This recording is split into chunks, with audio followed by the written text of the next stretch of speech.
Oi, pessoal. Estamos aqui em mais uma aula do grupo de estudos de computação do Instituto Federal de São Paulo, no campus Jacareí. Eu sou o professor Raul Castanhari e vou dar continuidade no que a gente vem vendo sobre os conceitos de programação orientada a objetos, particularmente em C++. Hoje vou começar a falar um pouco sobre construtores e destruidores. Então, para isso, vou começar a partir de um exemplo. Vou começar aqui de um exemplo do zero. Então, eu vou criar uma classe genérica aqui, ó, uma classe que eu vou chamar de teste.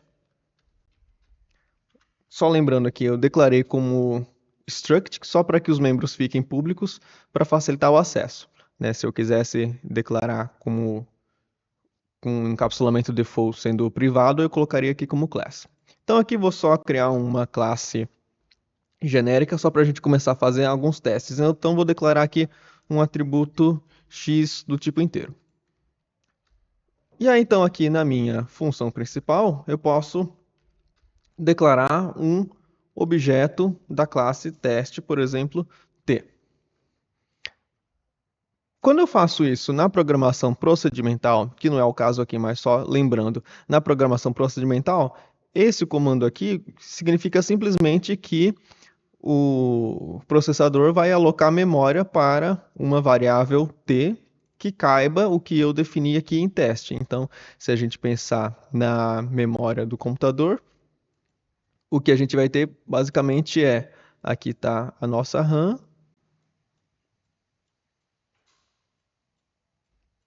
Quando eu faço isso daqui, ele vai procurar um espaço vago que caiba um teste. Então, por exemplo, vamos supor que aqui cabe, então ele vai reservar esse espaço aqui para minha variável e vai chamar isso aqui de t. Beleza, então a partir de agora, esse espacinho de memória aqui é para a minha variável t. Quando eu estou na programação orientada a objetos, e eu declaro uma variável do tipo de uma classe, então, portanto, eu estou declarando um objeto, o que acontece é também esse passo aqui de o computador alocar memória para uma variável que ele vai chamar de t. Só que além disso, quando eu estou na orientação a objetos, depois de o computador ter alocado memória para o meu objeto, ele vai fazer mais uma outra coisa, que é chamar o construtor da classe. O construtor da classe é um método que é chamado automaticamente para que todos os dados referentes a esse objeto já estejam prontos para ser usados. Então, aqui no caso, quando eu faço isso daqui, e esse comando já está chamando o construtor da minha classe teste. Então, fazer isso daqui, na verdade, é exatamente igual a fazer isso daqui, teste t igual a teste. Isso daqui é a chamada do método que é o construtor da minha classe teste. Então aqui a gente já observa que o construtor ele sempre vai ter o mesmo nome da classe. Então se a minha classe se chama teste, o construtor é um método que se chama teste. E essas duas linhas de código aqui são exatamente equivalentes. Eu posso escrever dessa forma ou eu posso escrever dessa forma. E esse aqui é um método construtor da classe teste. O método construtor não está escrito aqui na classe teste, mas mesmo assim funciona. Vou só compilar e executar aqui para mostrar que funciona. Aqui, ó, não deu erro nenhum, né? Apesar de eu não ter colocado nenhum print, mas a gente viu que não deu erro. Isso aqui funciona porque apesar de eu não ter escrito o construtor aqui na classe, o próprio compilador já escreve automaticamente um construtor para mim, quando eu não escrevo o meu construtor. Então, apesar de eu não ter escrito aqui, o compilador automaticamente vai escrever um construtor. Então, a classe sempre tem um construtor.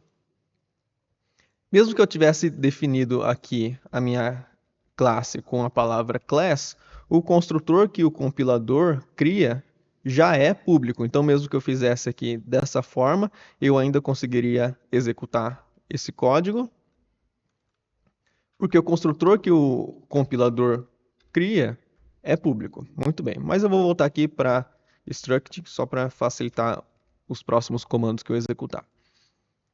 Muito bem, só que o construtor, apesar do compilador criar um para mim, eu posso criar o meu próprio construtor para eu colocar da forma como eu achar melhor, como a forma que eu achar que deve ser o construtor dessa classe. Então, se eu quiser criar o meu próprio construtor, basta eu criar um método com o mesmo nome da classe, e aí aqui dentro eu coloco os comandos que eu achar importante. Uma informação importante é que o construtor ele não tem nenhum tipo de retorno.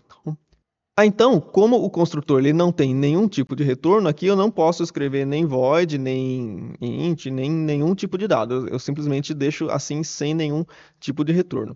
E aí eu posso colocar aqui no meu construtor o que eu achar importante. A partir desse momento, quando eu escrevo o meu construtor, então o compilador não vai mais escrever o construtor automático dele. Só vai existir o construtor que eu escrevi.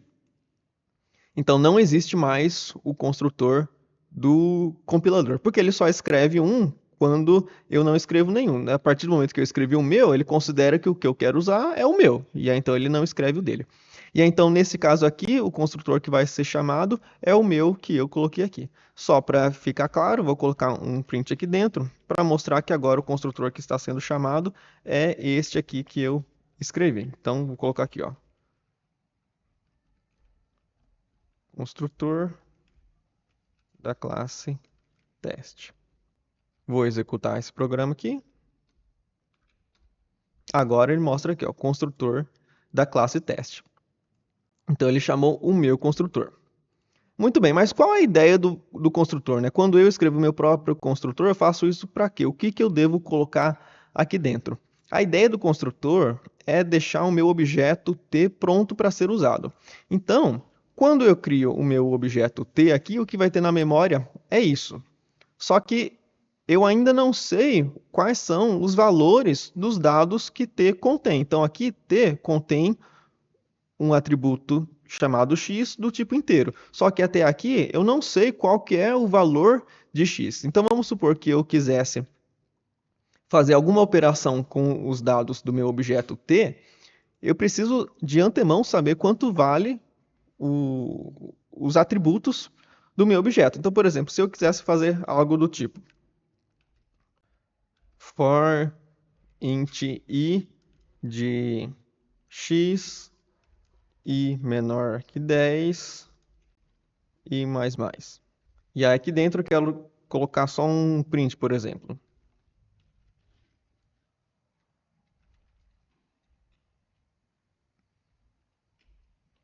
I igual ao próprio i. Se eu fosse escrever um código assim, eu estou considerando que o meu i vai começar em o x do meu t. Então, esse x aqui é o x desse t, que é dessa classe aqui. Então, portanto, é esse x. Então, ele vai começar valendo x e vai até 10. Porém, quanto vale x aqui neste caso? Eu só criei o meu objeto t, mas eu não falei quanto vale x. Então, na minha memória, eu só reservei esse espaço para t, mas o que tem aqui dentro é o que já tinha antes dessa memória ser reservada para o meu programa. Então, eu não sei o que tem aqui dentro, portanto, eu não sei qual é o valor de x. Alguns compiladores mais inteligentes já atribuem um valor pré-definido para os atributos. Então, por exemplo, se eu tenho um atributo do tipo x, é comum que o próprio compilador faça algo do tipo x recebe 0. Se eu tivesse, por exemplo, um outro atributo que fosse um float, por exemplo, um f, é comum dos compiladores atribuírem, por exemplo, 0.0f para ele. Então, alguns compiladores já fazem isso automaticamente, porém, a linguagem não obriga que os compiladores façam isso. Então, pode ser que a gente acabe usando algum compilador que não faça isso. E se ele não fizer isso, então eu não sei qual vai ser o valor dos meus atributos. Então, portanto, aqui eu não posso confiar que o x vai começar de fato em 0, porque talvez o compilador que eu esteja usando não faça isso. Então, eu tenho que assumir que esse valor, a princípio, é um valor desconhecido. Então, o construtor é justamente para eu já falar quais são os valores iniciais que eu quero para os meus atributos assim que eu crio o meu objeto, sem eu ter que ficar atribuindo um valor manualmente, porque eu poderia, por exemplo, como a gente costuma fazer na programação procedimental, cada campo do meu registro eu atribuiria um valor aqui manualmente.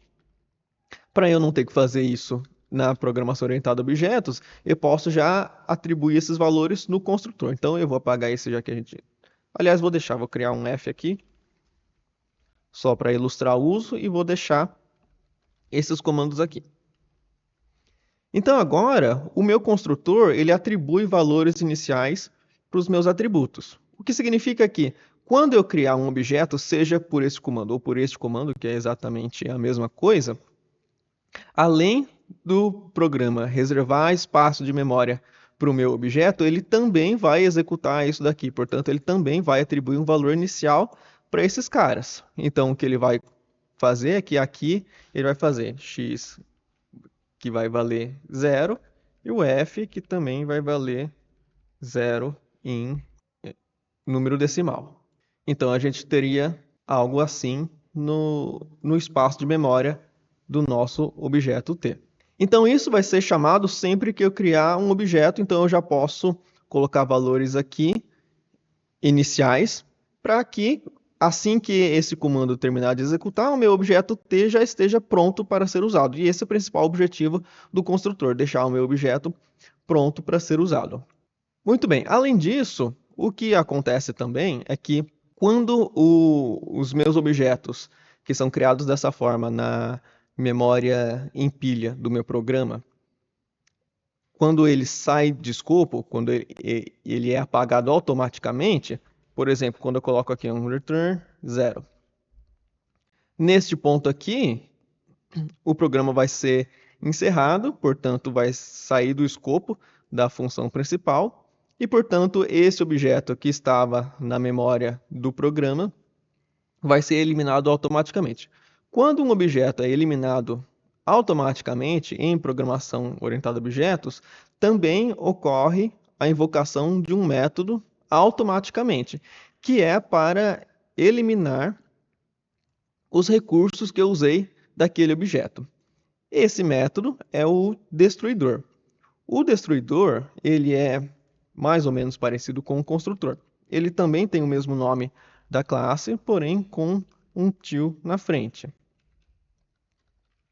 E ele também não tem nenhum tipo de retorno.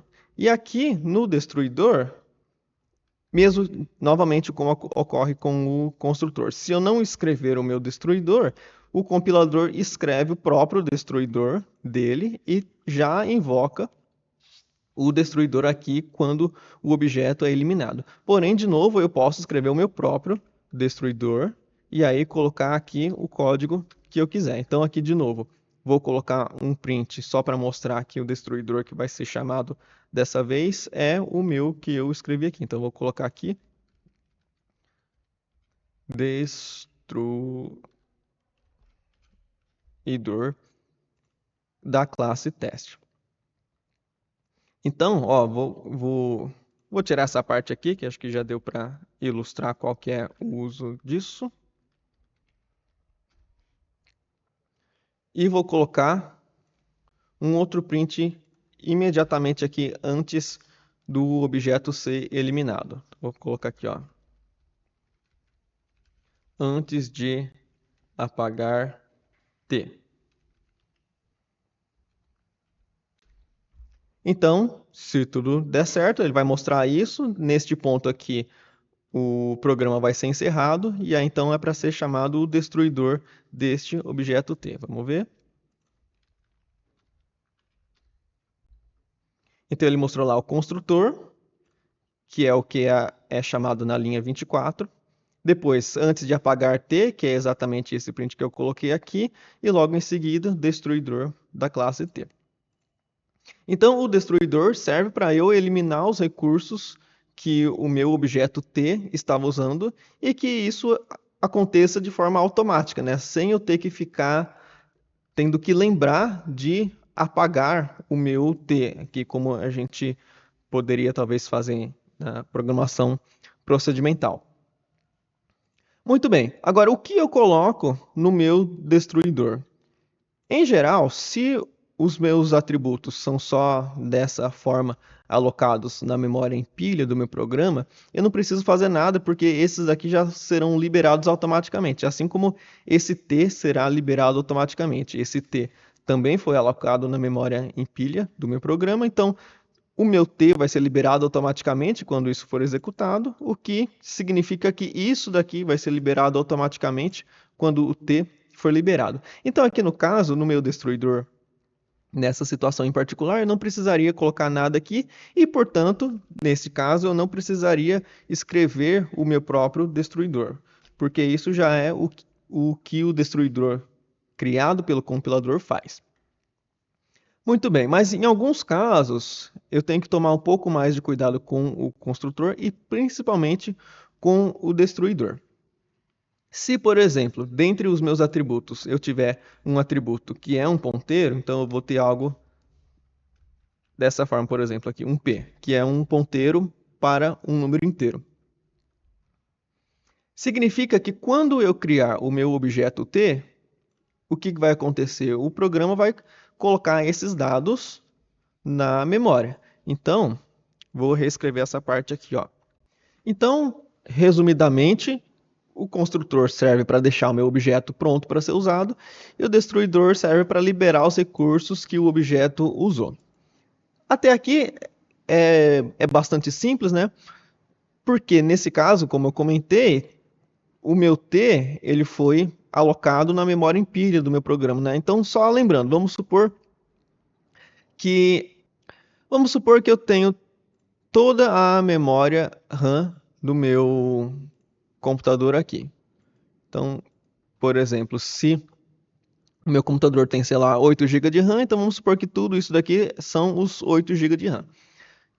Quando eu executo o meu programa, seja o programa que eu escrevi ou qualquer outro programa, seja um bloco de notas, seja um Chrome, qualquer programa que seja, o sistema operacional coloca o programa na memória e organiza esse pedaço de memória do nosso programa como uma pilha. Então, todos os dados que eu usar, por exemplo, toda variável que eu criar, todo objeto que eu criar, vai sendo empilhado aqui nessa região de memória e essa memória é gerenciada como uma pilha e é gerenciada automaticamente. Então, sempre que eu crio uma variável, essa variável é colocada aqui na pilha. Sempre que eu apago uma variável, essa variável é apagada automaticamente aqui da pilha.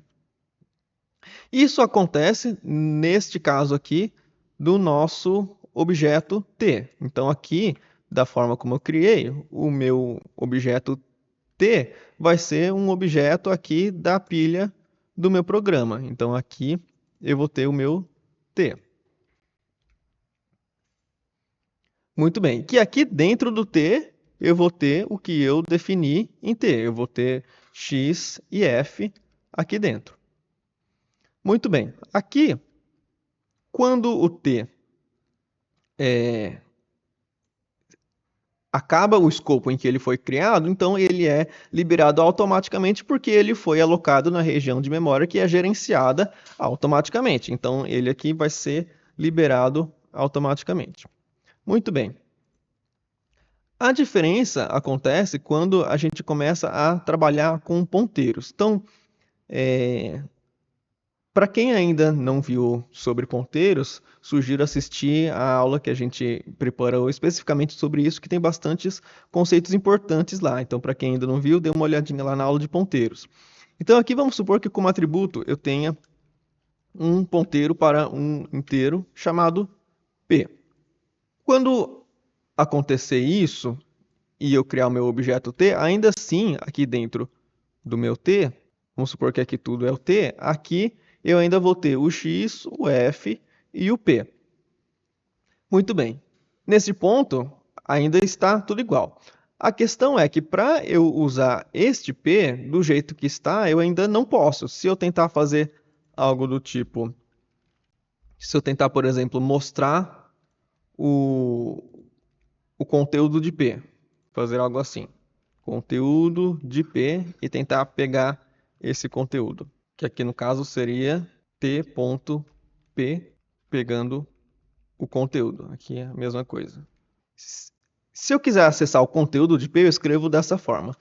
Eu poderia escrever também sem o parênteses, escrevendo simplesmente asterisco t.p.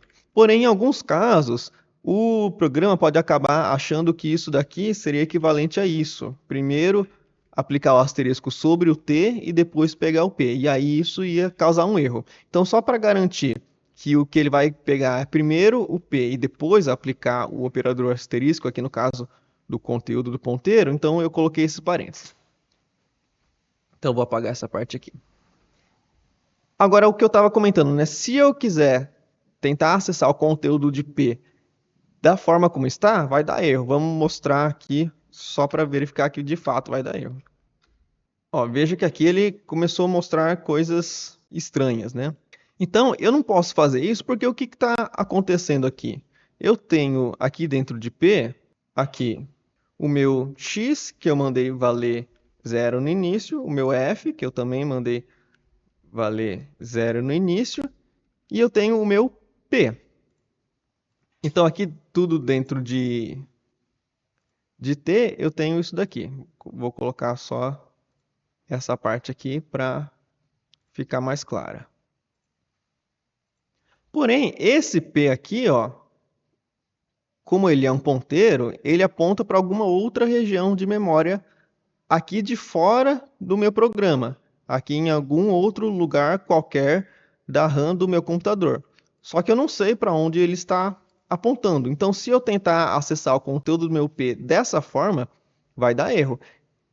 Para que isso funcione, eu preciso mandar esse ponteiro apontar para uma região de memória válida. Para fazer isso em C++, eu preciso fazer t.p, que aí eu acesso o meu ponteiro, e mando ele apontar para uma região de memória válida, que é pedir para o meu programa alocar uma memória válida para ele. Então, mandar com o comando new, alocar uma memória em que caiba um int e mandar o meu p apontar para esse int. E aí, então, o que eu vou ter aqui no caso é que o meu programa vai reservar um espaço de memória em que cabe um inteiro e o meu P vai apontar para essa região de memória. E aí sim eu posso atribuir um valor para o meu P, por exemplo aqui, sei lá, 5. E aí depois eu posso mandar acessar esse conteúdo. Então aqui é para ele aparecer este 5, vamos ver. Aí aqui eu não mandei pular a linha, né? Esqueci, mas ele apareceu o 5 aqui. Então agora sim eu posso usar aqui o meu ponteiro porque ele está apontando para uma região de memória válida. Essa nova região aqui foi criada, foi reservada para o meu programa graças ao new. Então, para eu usar o meu ponteiro, ou eu faço dessa forma com o new, ou uma outra possibilidade é, caso eu já tivesse uma outra variável aqui pré-definida, por exemplo, um int var, aí em vez de usar o new, eu poderia mandar o meu ponteiro apontar para essa variável. Então, apontar para o endereço de var. Então, essa seria uma outra possibilidade. Caso fosse o que a gente quisesse, né? De fato, ter o p apontando para uma outra variável já pré-existente. Então, essa é uma outra possibilidade. Mas vou deixar comentado aqui que a ideia do que eu estou comentando agora é justamente pensar nesse new aqui, porque a ideia é que se eu tenho como atributo da minha classe um ponteiro e o objetivo do construtor é justamente deixar o meu objeto da classe pronto para ser usado, significa que logo depois que eu criar o meu objeto, eu quero que o meu P, o meu ponteiro, já esteja pronto para ser usado. Eu não quero ter que fazer essas operações antes de poder usar o meu ponteiro. Eu quero que isso já esteja pronto, ou seja, é função do construtor deixar o objeto pronto para ser usado. Então eu posso tirar esse código daqui e colocar no meu construtor. Então aqui, em vez de eu colocar o t, eu vou colocar o this. Aqui é a mesma coisa. Muito bem, então aqui no meu construtor eu já estou fazendo isso, já estou reservando um local de memória para o meu programa e mandando o meu P apontar para essa região de memória. Então eu já estou deixando o meu P pronto para ser usado. E também já estou atribuindo um valor inicial para o meu P. Com isso, a partir do momento que eu crio o meu objeto, que ele vai automaticamente aqui chamar o construtor, o meu P já vai estar pronto para ser usado. Então, eu vou executar isso de novo, só vou mandar pular uma linha aqui para não confundir. E vou executar aqui de novo. Então, aqui ele mostrou que, de fato, o P vale 5, sem eu ter que mexer no meu P depois de ter criado o meu objeto, porque o próprio construtor já vai fazer isso. Porém, aqui eu preciso tomar uma certa atenção, certo cuidado, porque aqui o meu T ele foi alocado na memória em pilha do meu programa. Então, lembrando, né, tudo isso aqui é o T que contém X, F e P. O P está aqui também na memória em pilha. Porém, esta região de memória não está. Então, quando o meu T, que está sendo gerenciado automaticamente aqui na memória do meu programa, quando o programa atingir o fim desse escopo, o meu T vai ser liberado automaticamente. Portanto, essa parte toda aqui vai ser liberada automaticamente. E aí outros programas vão poder usar essa região de memória. Porém, esta outra região de memória que eu aloquei manualmente com o comando new, ela não está sendo gerenciada automaticamente, porque ela está fora da pilha do programa. Ela está na região de memória que a gente chama aqui de não estruturada, que está fora dessa pilha. E essa região de memória não é liberada automaticamente. Então, assim como eu aloquei essa região manualmente, eu também preciso desalocá-la manualmente. Então, aqui, quando eu não for mais usar o meu T, por exemplo, aqui em que o meu programa já vai ser encerrado, eu preciso liberar a essa região de memória que eu aloquei manualmente. Então, eu poderia vir aqui e fazer algo do tipo delete t.p. Com este comando, eu estou liberando essa região de memória que eu aloquei manualmente. Porém, liberar os recursos usados por um objeto quando ele não for mais usado é justamente o objetivo do destruidor. Então, o destruidor ele é chamado automaticamente quando o objeto é liberado. Então, aqui, quando o programa for encerrado, esse T, né, que contém toda essa parte, será liberada. Então, se eu colocar este comando aqui no meu destruidor, eu já consigo isso automaticamente. Então, é para isso que a gente escreve o nosso destruidor. Então, aqui eu posso colocar o comando para liberar a memória do meu ponteiro, que aqui no caso vai ser o meu des. Então, esse é o objetivo do destruidor, liberar os recursos que o meu objeto usou. Aqui, o meu objeto T, ele usou este recurso aqui, que já é alocado logo que o objeto é criado. E aqui, o objeto será destruído. Então, será automaticamente chamado destruidor, e o objetivo do destruidor é justamente liberar os recursos que eu usei. Se eu usei essa região de memória, então o destruidor deve liberar essa região de memória. Então, aqui no caso, quando o programa for executado, o meu T vai ser liberado automaticamente. Quando ele for liberado, a primeira coisa que acontece é a invocação do destruidor.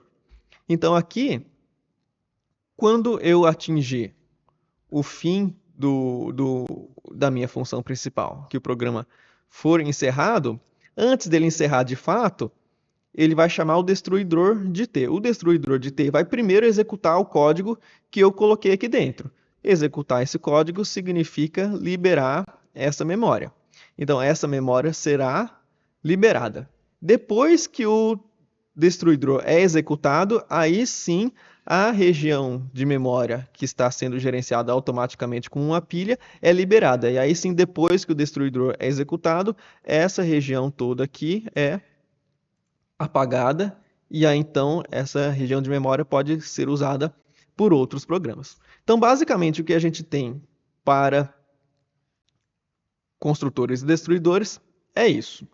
O único detalhe que a gente tem que lembrar é caso este objeto também fosse alocado na memória não estruturada, fora da pilha do programa. Então, se eu tivesse aqui a minha pilha do programa aqui, mas esse t, em vez de eu criá-lo dessa forma, eu criar também como um ponteiro, então teria algo assim.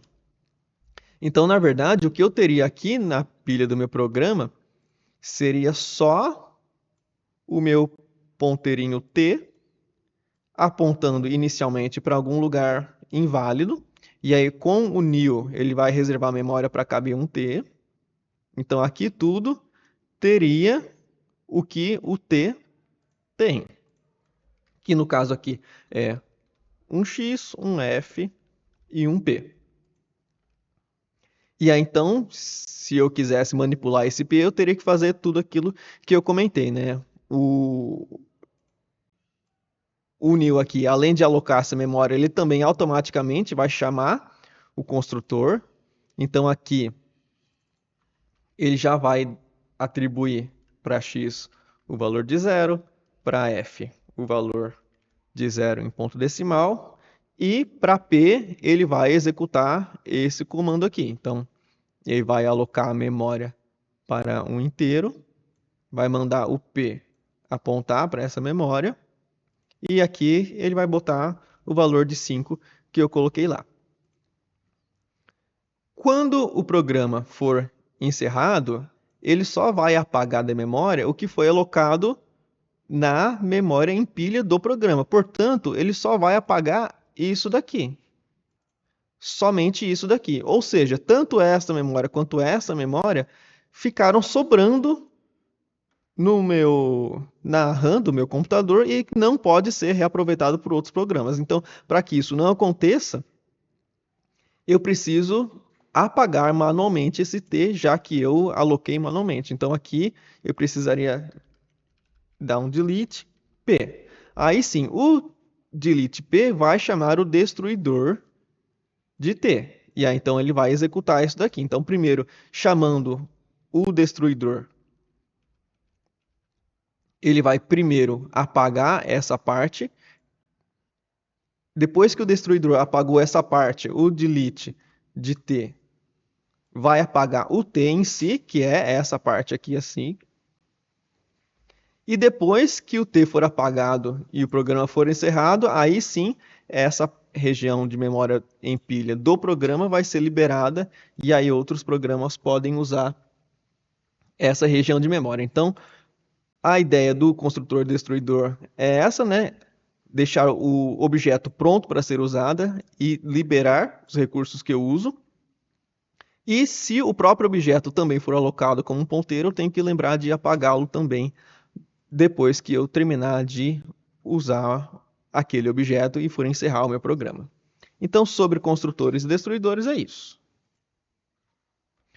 Uma outra possibilidade que a gente tem com os construtores, já que o objetivo dele é deixar o nosso objeto pronto para ser usado, atribuindo valores iniciais, a gente não precisa colocar sempre um valor inicial aqui que remeta a um valor de nulidade. A gente pode colocar outros valores iniciais conforme a gente quiser.